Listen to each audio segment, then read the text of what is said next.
मिसाइलों का show, fighter jet की गड़गड़ाहट का हो, ताइवान की तैयारियों का हो और अमेरिका से आजमाइश का जोर। शी जिनपिंग का दिल मांगे मुंह। चीन की 5 मिसाइलें ताइवान की राजधानी ताइपे के ऊपर से होते हुए ताइवान को पार कर जापान के एक्सक्लूसिव इकोनॉमिक जोन यानी EEZ में गिरी। क्या चीन इस युद्धाभ्यास के जरिए ताइवान के साथ साथ जापान को भी उकसाने में लगा है? क्या चीन की सेना अब तक के सबसे आक्रामक मूड में आ गई है? क्योंकि शी जिनपिंग के युद्धाभ्यास में ऐसा पहली बार हुआ है जब उन्होंने ताइवान के इतने करीब अपने बैलिस्टिक मिसाइलों की बरसात की है। चीन की 11 मिसाइलें ताइवान के करीब समंदर में गिरी। ये मिसाइलें कहां गिरी? गिरी तो वहीं क्यों गिरी? ऐसा करने के पीछे चीन एक दिन में चीन के 100 से अधिक लड़ाकू विमान ताइवान के एयर स्पेस में दाखिल हुए। PLA का शक्तिशाली डिस्ट्रॉयर ताइवान के इतने करीब पहुंच गया है कि वो ताइवान के किसी भी हिस्से को तहस नहस कर सकता है।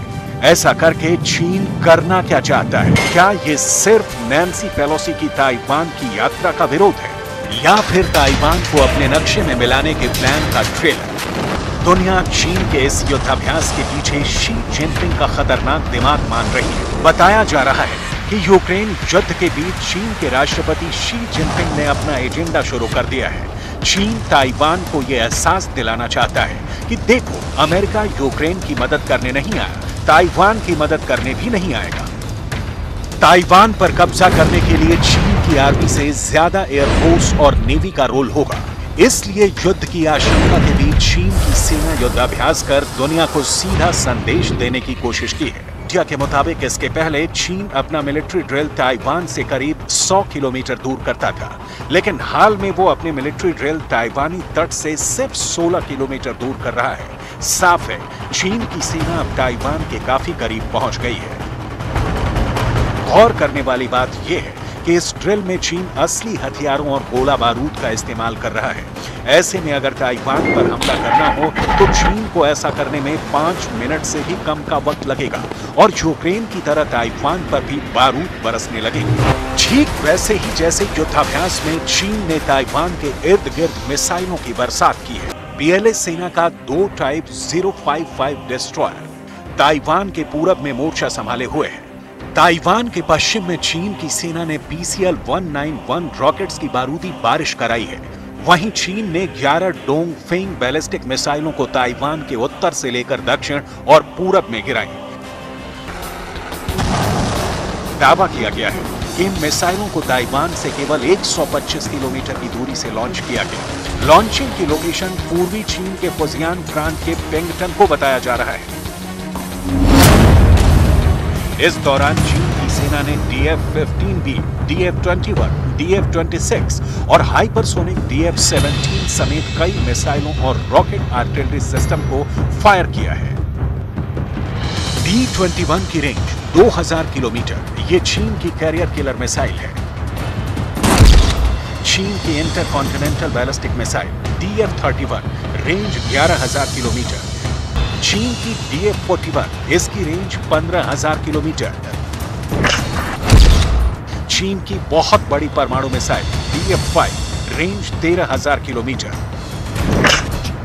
चीन की पनडुब्बी से दागी जाने वाली मिसाइल रेंज 8000 किलोमीटर से ज्यादा है।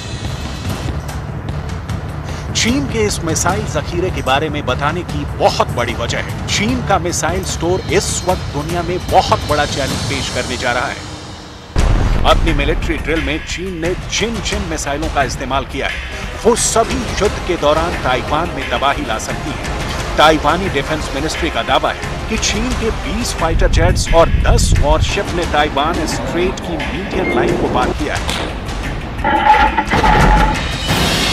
ताइवान स्ट्रेट की मीडियम लाइन चीन और ताइवान के बीच में है। ताइवान की समुद्री सीमा इस मीडियम लाइन के पूर्व में तय की गई है और ताइवान का एयर डिफेंस जोन चीन के फाइटर जेट की हर हरकतों पर नजर रखता है। ताइवान के रक्षा मंत्रालय के मुताबिक चीन की सेना जानबूझकर ताइवान स्ट्रेट को पार करने की कोशिश कर रही है, जो एक तरह से उकसावे वाला एक्शन है। ऐसे में अगर चीन ने युद्ध उन्माद में ताइवान पर मिसाइल छोड़ी दी तो क्या होगा? 替神面作战之队的弟兄姐妹， क्या ताइवान के पास बचने का कोई रास्ता है? जवाब है हाँ। अमेरिका ने ताइवान को एक ऐसा रक्षा कवच दिया है जिसे चीन की मिसाइलों को भेद पाना बेहद मुश्किल है। अमेरिका से मिले सटीक मिसाइल डिफेंस सिस्टम दुश्मनों की मिसाइलों के गिरने से पहले ही उन्हें मार गिराने की क्षमता रखता है। अगर चीन से कोई मिसाइल ताइवान पर हमले के लिए छोड़ी जाती है तो इंफ्रारेड सैटेलाइट्स उसे पकड़ लेंगे और इसकी सूचना फौरन ताइवान में जमीन पर मौजूद डेटा सेंटर पर भेजेंगे। आनंद फानन में ग्राउंड सेंटर के रेडार से दुश्मन की मिसाइल की लोकेशन पता की जाएगी और फिर डिफेंस मिसाइल को छोड़कर दुश्मन की मिसाइल को हवा में ही तबाह कर दिया जाएगा। 何必恶灵在我们的门口耀武扬威，而把国际最平缓的航道任意借由军演加以破坏，受到周边国家、全世界的谴责。我们呼吁中国把心力用来照顾人民，才是最重。 अब तक विश्व में अकेला अमेरिका सुपर पावर था, लेकिन अब चीन दूसरा सुपर पावर बनने की कोशिश में लगा है।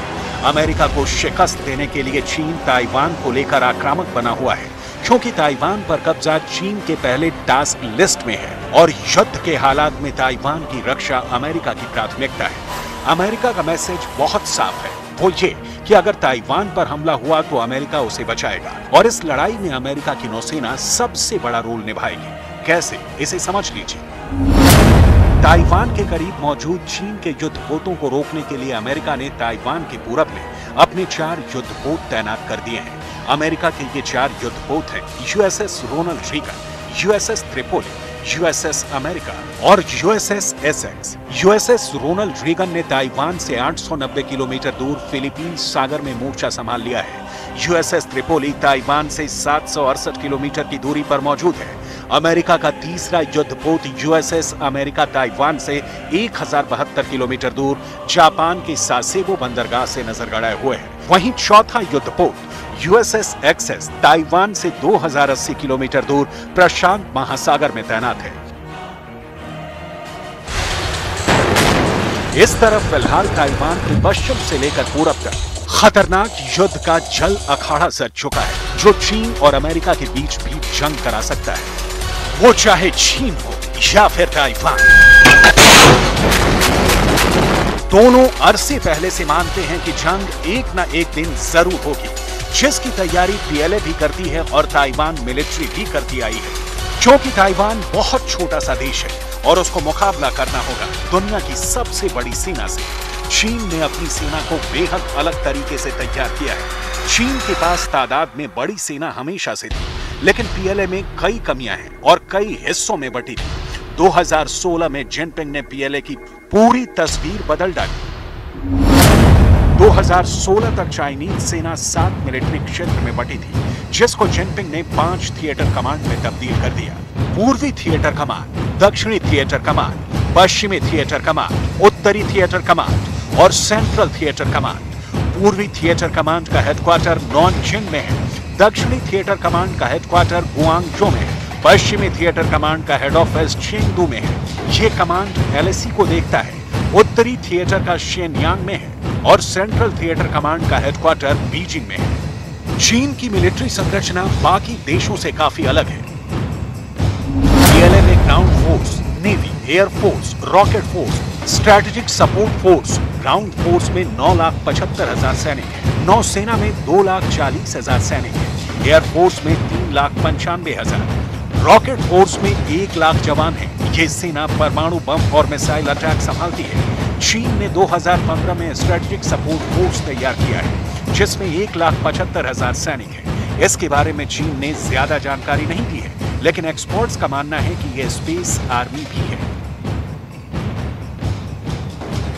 दुनिया की इकलौती ऐसी सेना चीन की है, जहां पर सैनिक ज्वाइन करने से ज्यादा उसको छोड़ने का जश्न मनाते हैं, क्योंकि चाइनीज सेना को राष्ट्र नहीं बल्कि पार्टी की रक्षा के लिए बनाया गया है। चाइनीज आर्मी की रैंकिंग बाकी दुनिया की आर्मी से काफी अलग होती है। चीन की ताकत नंबर्स में बहुत ज्यादा है,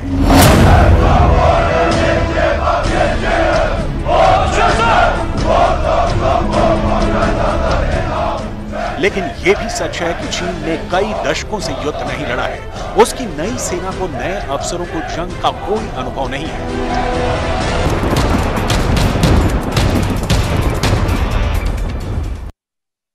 और ताइवान के बीच के संभावित युद्ध का ट्रिगर पॉइंट हो सकती है। जब चीन की ड्रैगन आर्मी ताइवान को निगल जाने के लिए जबरदस्त तैयारी कर रही है, उस वक्त ताइवान के अंदर आखिर क्या हो रहा है? चीन के संभावित हमले को लेकर ताइवान की तैयारी आखिर क्या है?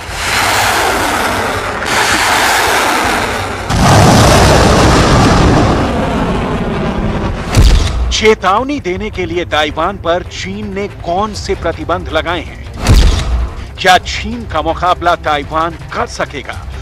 और ताइवान में शेयर मार्केट का गिरना क्या युद्ध का संकेत है? सब आपको बताने वाले हैं, लेकिन सबसे पहले देखिए ये तस्वीर। ये ताइवान की जबरदस्त तैयारी की तस्वीरें हैं। ये विमान नेटो और अमेरिका ने ताइवान को सौंपे हैं, लेकिन इन पर अपनी जान दांव पर लगाते हैं ताइवान के लड़ाके, जो चीन को चुनौती देते हैं। ये हैं ताइवान की मिलिट्री के सुपर कमांडो, जो चीन को अपना सबसे बड़ा दुश्मन मानते हैं।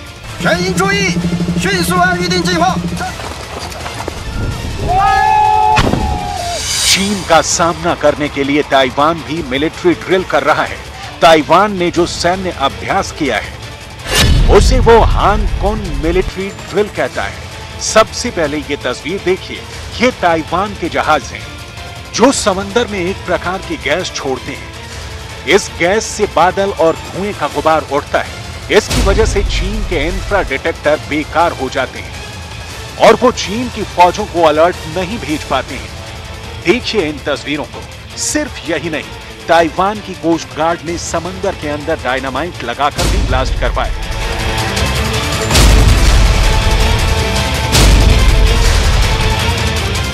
इस तरह समंदर में धुएं के बादल उड़ाने का मकसद चीन की फौज को चकमा देना है और मूवमेंट को सिग्नल देने वाले चीन के हथियारों को बेकार करना है।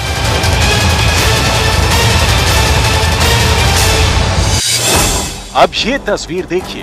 ताइवान के फाइटर जेट कैसे आसमान से समंदर में ब्लास्ट कर रहे हैं। ताइवान की नेवी और एयरफोर्स अपनी पूरी जान लगाकर चाइनीज ड्रैगन को मुंह तोड़ जवाब देने की कोशिश में लगे हुए हैं। अगर कोई ये समझने की भूल कर रहा है कि ताइवान एक बहुत छोटा सा देश है और उसके पास वो ताकत नहीं है कि चीन का सामना कर सके, तो ये बात पूरी तरह से गलत हो सकती है, क्योंकि ताइवान के पास अमेरिका के दिए हुए अत्याधुनिक हथियार मौजूद है। ये ताइवान की एंटी एयरक्राफ्ट मिसाइल है जो ताइवान के चेगांग क्लास फ्रिगेट युद्धपोत से लॉन्च की गई। ताइवान कोस्ट गार्ड ने इन मिसाइलों का इस्तेमाल करके अपनी डिफेंस कैपेबिलिटी दुनिया को दिखाई है। कैप्टन शू वेन ने इस अभ्यास में अहम भूमिका निभाई। कैप्टन शू वेन ने चीन को चेतावनी दी है कि अगर चीन का कोई भी युद्धपोत हमारी सीमा के अंदर दाखिल हुआ तो अंजाम बहुत बुरा होगा। ताइवान की प्रेसिडेंट ने एक दो नहीं पूरे 20 युद्धपोत ताइवान की सुरक्षा के लिए मिलिट्री ड्रिल में शामिल किए हैं।